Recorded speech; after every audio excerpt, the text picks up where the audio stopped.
Olá, alunos do 7º ano, estamos começando agora a nossa segunda videoaula do 4º bimestre. Vamos continuar falando sobre as questões nas cidades brasileiras, agora falando da questão da moradia e mobilidade urbana.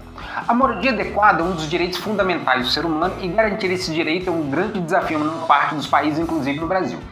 De acordo com a ONU, mais de 100 milhões de pessoas não têm nenhuma moradia e mais de 1 milhão de pessoas, dos mais de 6 bilhões que habitam o nosso planeta, vivem em moradias inadequadas. No Brasil, mais de 11 milhões de pessoas não possuem moradia e quando nós fazemos o levantamento de que é uma moradia adequada, acredite-se que 50% da população não mora em uma moradia adequada. O que é uma moradia adequada?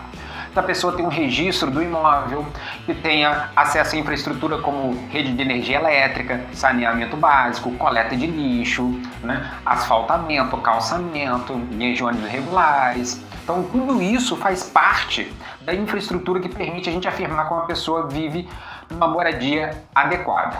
Portanto, o conceito de moradia adequada não envolve apenas o acesso à casa, incluindo também a oferta de serviços como iluminação e tratamento de água de esgoto, asfaltamento de ruas, coleta de lixo, acesso a postos de saúde próximo da comunidade, permitindo que o custo do aluguel ou da compra da moradia seja possível da família pagar, a segurança da moradia do bairro onde aquela família mora, a questão dos habitantes e as suas moradias em relação a desmoronamentos, inundações e outros tipos de risco à saúde e à vida das pessoas, a localização adequada com áreas de lazer, acesso a escolas, bibliotecas, praças, oferta de emprego próximo à moradia, acesso facilitado ao comércio. Então, a questão da moradia diz respeito não só à construção da moradia e à escolha de materiais, mas também diz respeito a tudo que envolve o entorno do habitar, da questão da moradia ali. Uma das grandes questões é as pessoas que vivem em áreas conflagradas por problemas, seja ela de natureza ambiental, como desmoronamento, inundação, etc., seja em áreas de violência ligada ao tráfico de drogas, assalto e etc. Obviamente que cada região do mundo, de acordo com as questões de cultura e clima, relevo e vegetação, e se passou no processo de industrialização e a questão da agricultura tradicional, vai ter um tipo de moradia. Assim como no Brasil, temos moradias de acordo também com as regiões brasileiras. Então aqui é uma chart falando, todo brasileiro tem direito à moradia, dali o homem que está na rua ali com seu filho sem acesso a essa moradia. Se todo brasileiro tem direito à moradia, por que ainda milhões de pessoas não têm acesso a essa moradia? Fica aí a questão para nossa reflexão. As grandes cidades brasileiras são caracterizadas pela segregação espacial.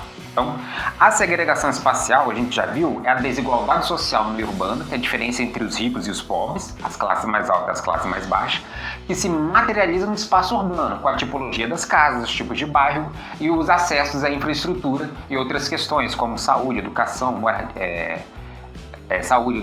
lazer e etc. Então, tudo isso faz parte da questão. Essa diferença entre ricos e pobres que se materializa no espaço urbano é a segregação espacial. Este problema está relacionado, entre outros fatores, às desigualdades sociais, que é a questão de renda que nós já falamos, mas também a algo chamado especulação imobiliária, ou seja, a compra de imóveis com o objetivo de aguardar a valorização deles, quando você compra um terreno imóvel aguardando a valorização, para depois revender esse imóvel ou esse terreno por um valor mais elevado. A especulação imobiliária contribui para o aumento do preço dos imóveis e torna a compra de uma casa, de um terreno, de um apartamento inacessível para muitas pessoas que vivem nas cidades. Os preços mais caros dos imóveis nos bairros centrais das cidades, principalmente das grandes cidades, onde o custo de vida é mais caro, forçam a população de menor renda, a população mais pobre, a ocupar áreas periféricas e menos valorizadas, ou ainda por cima, ocupar edifícios abandonados na área central e submetendo-se a viver em condições precárias, que é uma outra questão muito comum nas grandes cidades. Então aqui a gente tem um desenho do que seria especulação imobiliária, Tem um terreno aqui, nesse cantinho do desenho, com algumas poucas casas, alguns terrenos e tal, valendo 100 mil. A Cristina comprou um terreno amplo e uma área menos valorizada da cidade sem infraestrutura, com apenas algumas casas construídas no entorno. Como já era proprietário de outros imóveis, deixou o terreno sem uso. Em 5 anos, o poder público realizou diversas melhorias nas proximidades do terreno de Cristina. Houve investimento em infraestrutura, asfaltamento de ruas, serviços de transporte público, chegada de escolas, etc. E essas melhorias valorizaram o terreno da Cristina, sem que ela realizasse nenhum outro investimento nesse terreno para que ele pudesse ser valorizado. Então passou de 100 mil para 400 mil, por exemplo. Então isso aqui é um exemplo da especulação imobiliária. Muitos proprietários compram terrenos e edifícios, né? Em regiões que ainda não tem infraestrutura, esperando chegar em infraestrutura das regiões para valorizar e depois revender sem fazer nenhum tipo de investimento. Certo? Agora vamos falar da questão das moradias precárias. Importantes ações podem ser realizadas a fim de diminuir as desigualdades nas cidades, principalmente no que refere ao direito à moradia, porque de acordo com a nossa legislação, como nós citamos, todo brasileiro tem direito à moradia, mas cerca de 6 a 8% da população, mais de 10 milhões de habitantes, não tem nenhuma moradia e quase 50% da população não tem uma moradia considerada adequada, né, com acesso a toda a infraestrutura e serviços necessários para o desenvolvimento da vida e da cidadania das pessoas aqui no nosso país. Um exemplo do que pode ser feito é a reforma de prédios sem uso no centro das cidades, ou seja, a saturação da infraestrutura no centro das cidades levou a comércios, indústrias e pessoas que habitavam essas regiões a buscar outras regiões, levando ao abandono desses prédios nas áreas centrais das cidades. Aí esses prédios poderiam ser reformados com diversos projetos sociais para a ocupação de pessoas de baixa renda ou criação de projetos para destinar apartamentos e prédios novos para essa população, como ocorre em diversas cidades do mundo. Outra questão são os lixões, que são terrenos localizados nas periferias em áreas mais afastadas do centro das cidades, onde o lixo é depositado a céu aberto, geralmente sem nenhum controle e tratamento, ocasionando sérios problemas ambientais, como poluição do solo, águas subterrâneas, proliferação de animais transmissores de doenças. Né? Os aterros sanitários, apesar de obedecer às normas ambientais, também produzem fluidos tóxicos que contaminam o solo e as águas por meio da infiltração. Então, o descarte de resíduos sólidos gera sérios impactos ambientais. Para reduzi-los, são necessárias leis que regulem esse descarte, mas também é importante que cada pessoa se conscientize, reveja e modifique seus hábitos de consumo, já que a gente consome muita coisa desnecessária, desperdiçando aí, né? E a moradia é um excelente ponto de partida para essa mudança, né? Necessário aí olhar a moradia com outros olhos para a gente diminuir o impacto ambiental nas cidades e podermos aí ter uma qualidade de vida ambiental nas cidades bem melhor do que nós temos hoje. Então aqui a gente tem uma figura de um prédio abandonado na região central da cidade de São Paulo, que é um prédio que foi ocupado após um incêndio causado por um curto-circuito, já devido à característica precária do prédio, que foi ocupado por população de baixa renda, um prédio que estava abandonado, né? Deixou feridos, vítimas fatais e 171 famílias desabrigadas que viviam nesse prédio. Né? É um exemplo das condições precárias de moradia que muitas pessoas vivem ao ocupar esses imóveis abandonados nas regiões centrais da cidade. Na outra foto aqui da esquerda, muitas comunidades também chamadas de favelas, a gente vai falar um pouquinho disso, surgem áreas inadequadas para a construção de moradias, como em morros e margens de córregos e rios. No Brasil, as favelas se expandiram com o crescimento urbano. Aqui fotografia de uma favela na periferia de Caxias do Sul, no interior do Rio Grande do Sul. Então a questão das favelas, essas aglomerações irregulares, essas áreas periféricas e comunidades, surgem a partir de população de baixa renda, sem condições de comprar ou alugar um imóvel nas áreas melhores da cidade, são deslocados e empurrados para essas áreas, ocupando essas áreas que não são adequadas para a moradia, ocasionando sérios problemas urbanos e ambientais nessas áreas. E agora, deixando de falar um pouco da questão da moradia e falando de mobilidade urbana, porque uma coisa está relacionada com a outra, né? Mobilidade urbana tem a ver com o nosso deslocamento nas cidades. Então, o direito de se locomover com segurança está ligado ao direito à cidade, pois se refere ao deslocamento das pessoas para trabalhar, estudar e usufruir de serviços e bens de diversos lugares das cidades. Nas grandes cidades brasileiras, esse direito não vem sendo garantido, principalmente para as pessoas que vivem nas periferias.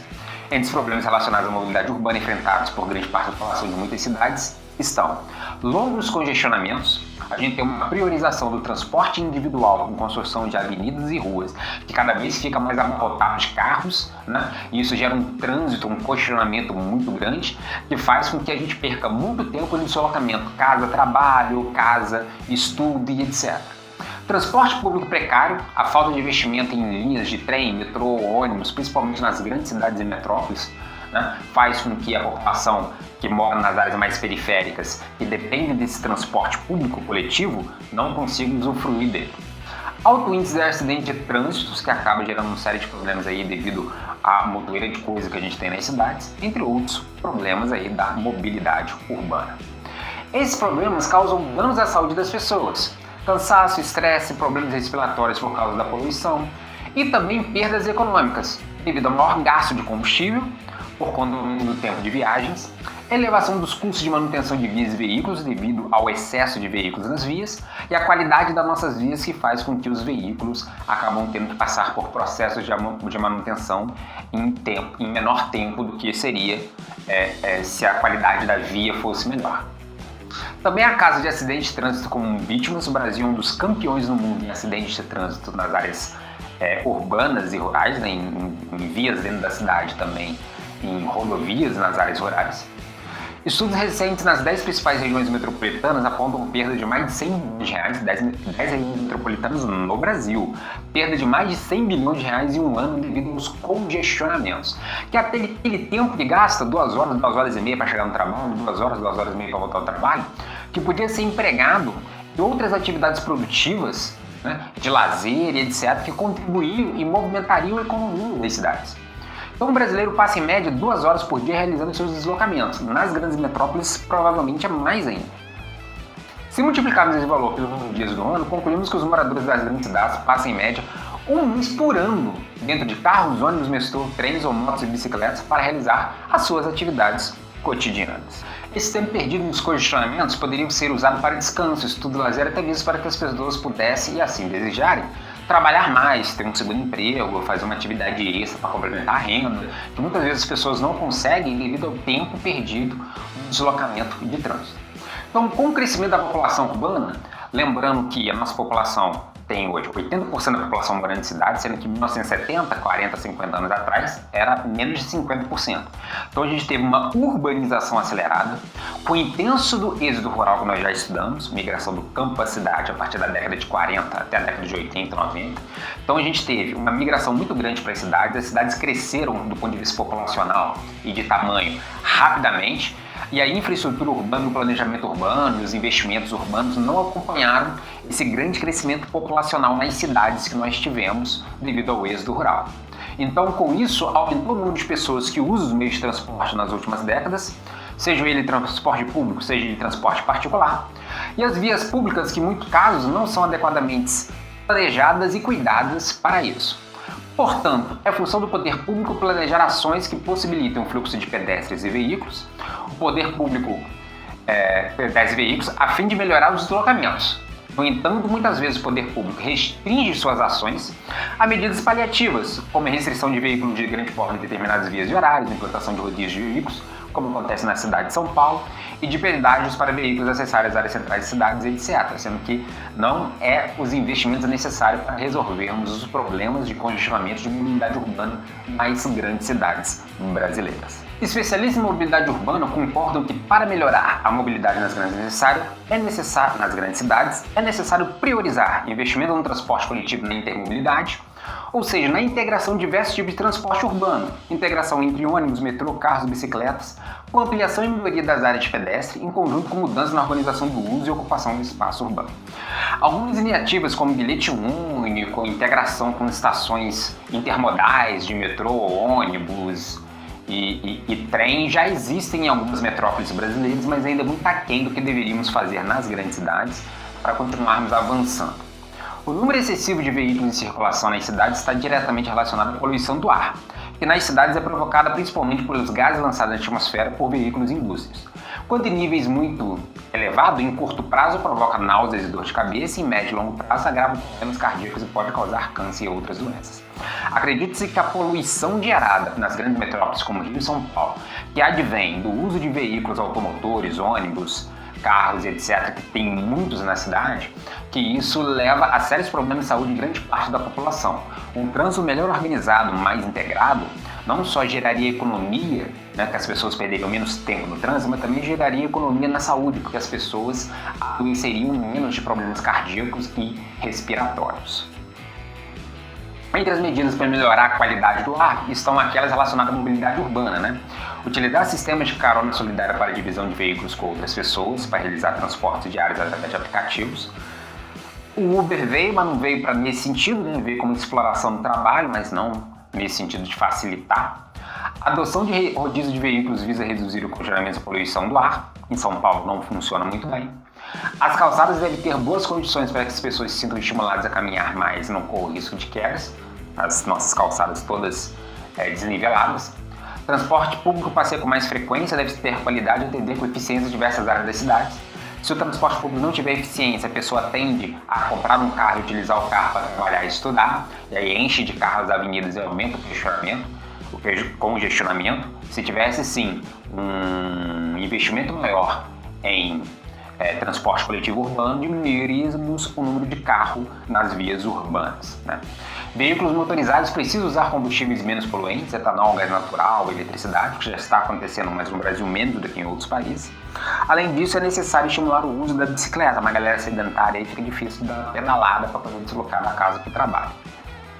Então aqui a gente tem um exemplo de mobilidade urbana, onde algumas metrópoles aceitam que você entre no metrô carregando a bicicleta, o que é legal, porque você faz um trecho de bicicleta, chega até a estação de metrô, consegue entrar no metrô carregando a bicicleta, desce e continua o seu trajeto, né, permitindo que você integre diferentes modalidades de transporte nas áreas urbanas, nas grandes cidades. Vamos falar agora de o que seria uma cidade do futuro. Você já imaginou como serão as cidades daqui a 100 anos? Eu acredito que daqui a 100 anos o ser humano não esteja sobre a Terra. Mas, se você imaginou como seria a cidade que você gostaria de morar no futuro, já pensou? Eu não, porque não consigo nem morar na cidade do presente.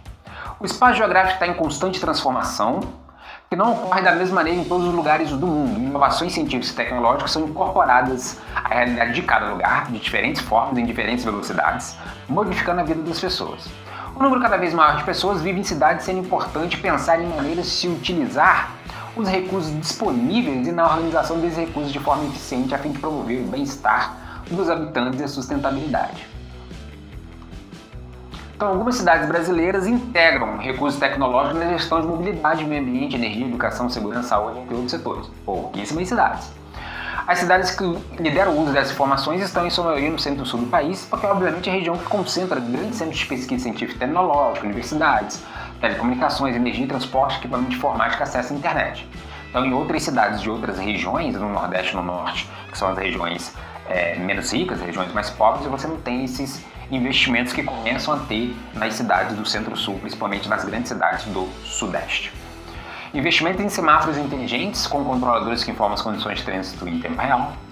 Trens e metrôs conectados a computadores que programam a distância e sua velocidade e número de viagens com o número de passageiros. Substituição de lâmpadas convencionais por lâmpadas de LED, que iluminam mais e consomem menos eletricidade e são mais duráveis. Aplicativos que disponibilizam para a população informações sobre unidades de saúde mais próximas ao usuário, onde podem adquirir medicamentos e marcar consultas e exames. Então você tem esses diferentes investimentos tecnológicos acontecendo em algumas cidades. Mas lembrando, ainda assim nas cidades brasileiras, nas maiores, que têm condições tecnológicas e de investimento para fazer isso, cidades ricas, ainda assim muito aquém do que nós deveríamos estar fazendo comparado com outras cidades de países desenvolvidos, até mesmo de outras cidades de países subdesenvolvidos. Então, por exemplo, o ambientalista e professor de Ciências Sociais Alan Marshall criou o projeto Ecotopia 2121, imaginando como será a vida em cidades adaptadas a ameaças ambientais do próximo século. Na ilustração, vemos a cidade do Rio de Janeiro após o aumento do nível dos oceanos. Eles apostam em torres sobre o mar para abrigar a população. Vai ser só uma aposta mesmo. Certo? Encerramos nossa segunda videoaula do quarto bimestre. Se inscreva no canal, dê o seu like lá, deixe o seu comentário e até a próxima.